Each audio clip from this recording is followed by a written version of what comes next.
जय हिंद दोस्तों, कैसे हैं आप सब। आप सबको स्वागत है आपके अपने यूट्यूब चैनल अतर LLB पर। और मैं स्वागत करता हूं मेरी एक नई वीडियो में। जैसा कि आप सब जानते हो, मैं लॉ रेमेडीज़ पर और एक्स सर्विसमैन सैनिक के संबंध से जुड़ी हुई सभी वेलफेयर न्यूज़ को कवर करता हूं। मैं एक सैनिक मीडिया इन्फ्लुएंसर हूं और आपके लिए आपसे संबंधित नई नई खबरें और आपसे जुड़े हुए वेलफेयर्स को अपडेट करता रहता हूं। जैसा कि आप देख ही पा रहे हो, नवनिर्वाचित गवर्नमेंट द्वारा अब बजट 2024 पेश होने वाला है और उससे पहले उस बजट में क्या कुछ शामिल करना है, उनके लिए गवर्नमेंट के ऊपर प्रेशर बनाने के लिए एम्प्लॉयज़ द्वारा, अलग अलग डिपार्टमेंटों द्वारा, अलग अलग एसोसिएशन द्वारा डिमांड्स भेजी जा रही हैं।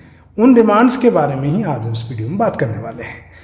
दोस्तों, आप सबको पता है 23 जुलाई 2024 को बजट पेश होना है और उससे पहले सभी एसोसिएशन और सभी फेडरेशंस इस उम्मीद के साथ कि वो अपनी मांगों को मनवा सकें, अपनी मांगों को बजट 2024 में शामिल कर सकें के लिए धरना प्रदर्शन, चार्टर ऑफ डिमांड्स, या ये कहो कि इवन कि मिनिस्ट्रीज द्वारा भी फाइनेंस मिनिस्ट्री को ये दिया जा रहा लिख के कि भाई हमारा ये पॉइंट है। जैसे कि डिफेंस मिनिस्ट्री ने हाल ही में लिख के दिया कि हमारा OROP 3 इसमें शामिल किया जाए और उसको तुरंत प्रभाव से लागू किया जाए।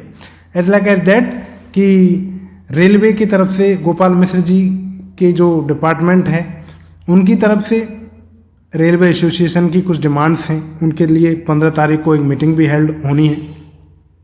तो इस तरह से सभी associations, confederation of central government employees and ex serviceman association, हर एक जो पैनल बना हुआ है किसी वेलफेयर से जुड़ने के लिए, वो सभी क्या कर रहे हैं, अपनी डिमांड्स को भेज रहे हैं ताकि गवर्नमेंट उन डिमांड्स को इंक्लूड कर सके बजट में। यदि बजट में कोई डिमांड इंक्लूड हो गई और बजट में उसकी घोषणा कर दी गई तो आप यकीन मान सकते हैं कि आपको उसका फ़ायदा 100% मिलेगा। चार्टर ऑफ डिमांड तो बहुत हैं, लेकिन कुछ खास डिमांड हैं, जैसे कि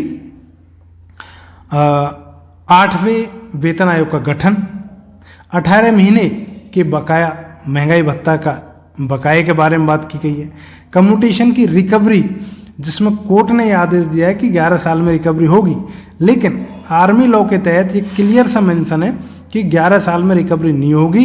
ये सिर्फ उन्हीं या उस पर्टिकुलर बंदे को इसका बेनिफिट मिलेगा जिसने कि केस दायर किया था।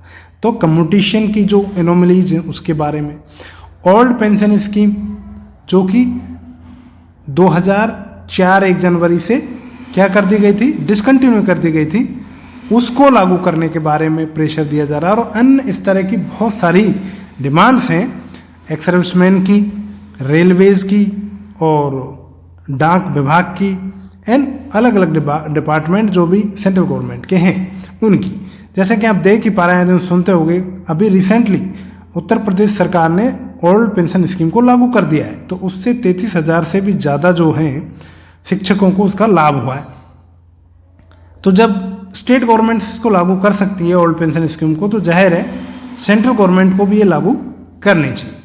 और ये बहुत ज़रूरी है क्योंकि आप सब जानते हैं बोर्ड की पावर मीडियम क्लास पे है। मध्यम वर्ग का जो लोग है वही असली बोर्ड की पावर है, ना कि रिच पर्सन और ना ही बहुत ज़्यादा पुअर पर्सन।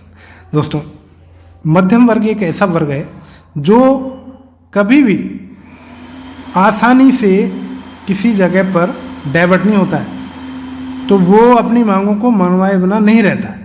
तो अब बात मध्यम वर्ग की हो रही है, तो मध्यम वर्ग डिपेंड होता है पेंशन पर, तो पेंशन की बात हो रही है। तो अब हम बात करते हैं, जानते हैं कि ये जितनी भी बातें चल रही हैं इनका मकसद क्या है, इनका मतलब क्या है, क्या कुछ इससे हासिल होने वाला है। 23 जुलाई को बजट पेश होने वाला है संसद में। तो उससे पहले सेंट्रल गवर्नमेंट के जितने एम्प्लॉयज़ हैं, चाहे वे डिफेंस के हों, रेलवे के हों, पोस्टल विभाग के हों, या in respect of any department, उनमें रिलेटेड किस किस मुद्दे पर चर्चा हो रही है, किस किस मुद्दे पर किस किस विभाग ने, किस किस मंत्रालय को क्या क्या स्टेप उठाए वह भी आज आपके साथ में शेयर करूंगा, जो कि आप सभी के लिए बहुत ज़रूरी है। और वो टॉपिक हैं जो काफ़ी लंबे समय से पेंडिंग हैं। वो क्या क्या हैं, जैसे आप देखिए, ये जो आप देख रहे हैं बजट 2024, उससे पहले वित्त मंत्रालय की तरफ से एक मीटिंग बुलाई गई है। उसमें क्या क्या मुद्दे हैं, उसमें आपका मुद्दा है 8वां वेतन आयोग, सबसे बड़ा मुद्दा। 8वें वेतन आयोग का गठन का मुद्दा बहुत इंपॉर्टेंट मुद्दा है। और एक बार फिर पुनः 18 महीने का जो डीए एरियर था कोविड के समय में वो फ्रीज किया गया था, उसकी मांग भी उठी है। कम्यूटेशन का मुद्दा है, पुरानी पेंशन को लागू करने का मुद्दा है। रक्षा मंत्रालय की तरफ से 1 रैंक 1 पेंशन के ऊपर 3rd रिवीजन होना है, उसके ऊपर उन्होंने जो नोट भेजा है उसमें अपना कोई एक नया फॉर्मूला तैयार किया है और कैबिनेट की मंजूरी के लिए भेजा है। तो वो बजट से पहले आ सकते हैं या बजट के दौरान भी इन पर आने की उम्मीद है। तो इस सारे मुद्दे कहीं ना कहीं कुछ आपके लिए अच्छा हल निकालेंगे। ये खबर निकली है कहाँ से, पहले तो देखिए, ट्रिब्यून की तरफ से खबर आई थी, MoD moves revision of ROP 30 lakh retired soldiers to be benefit, है ना। और रक्षा मंत्रालय ने जो कैबिनेट की मीटिंग होनी है उसकी सहमति के लिए ये मुद्दा आगे बढ़ा दिया है, उसके लिए नोट भेज दिया है। और ये एक लेटर देखिए जो कि ministry of finance department of expenditure के secretary under secretary to the government of India उनकी तरफ से दिया गया है 10 जुलाई 2024 को। और ये किसको दिया है, जैसा कि आप देख ही पा रहे हैं, ये दिया है श्री शिव गोपाल मिश्र जी को, secretary staff side national council joint consultative machinery के उनके ये लेटर है दिया है। इसके अंदर उन्होंने एक मीटिंग बुलाई है और मीटिंग भी अर्जेंट मीटिंग बुलाई है, किसके लिए, जो आपके मसले हैं उनके ऊपर चर्चा करने के लिए। क्या क्या मसले हैं, जैसा मैंने आपको बताया था। और ये मीटिंग 15 जुलाई को होनी है, बजट से पहले डिसीजन होना है। और मसले क्या क्या हैं उस मीटिंग में, ये देखिए मैं आपके सामने लेकर आया हूँ। यहाँ सब कुछ ये हैं कुछ चार्टर ऑफ डिमांड्स जो आप यहाँ देख पा रहे हैं। Confederation of central government employees के द्वारा इसको निकाला गया और स्क्रीन पर इस वक्त आपके सामने मुख्य डिमांड जो हैं वो रिलीज़ की गई हैं।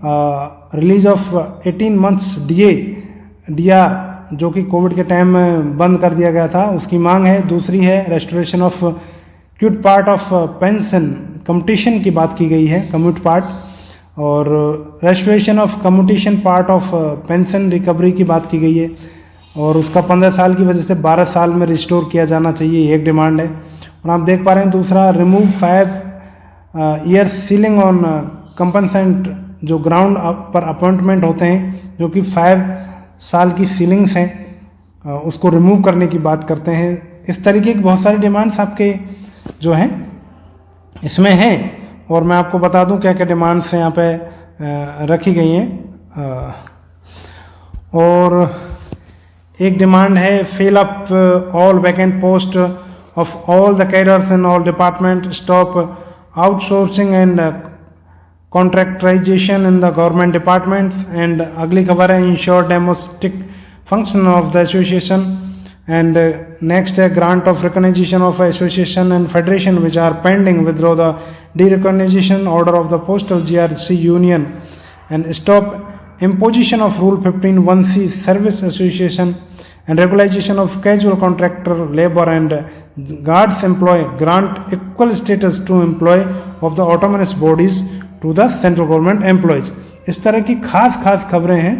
तो कर्मचारियों के वेलफेयर से जुड़ी हैं, पेंशन में बढ़ोतरी का मुद्दा है, ORP का मुद्दा है, 8 CPC का मुद्दा है, 18 महीने वाला मुद्दा है, 18 महीने के बकाया एरियर का मुद्दा है। ये इस तरह के मुद्दे हैं और ये मुद्दे बहुत ही इम्पोर्टेंट मुद्दे। और अब चूँकि 23 तारीख को बजट आना है तो उससे पहले डिमांड बहुत ज़ोर शोर पे है, ताकि इनमें से ORP तो आपकी 100% इंश्योर हो ही गई है, बस अब 8 पे कमीशन कॉन्स्टिट्यूशन की घोषणा हो जाए और 8 पे कमीशन के गठन की घोषणा हो जाए और 18 महीने के DA एरियर के बारे में कुछ बात बने।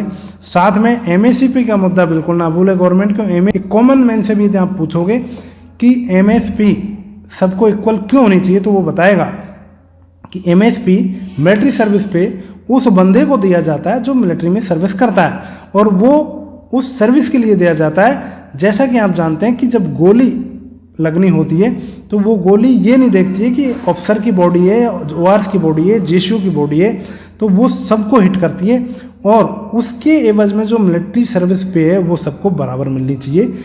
ये मेरी तरफ से एक पॉइंट है और मैं इस तरह की जानकारी के लिए आप मेरे साथ जुड़ सकते हैं। Thank you that's all from this video. जय हिंद, फॉर द नेक्स्ट।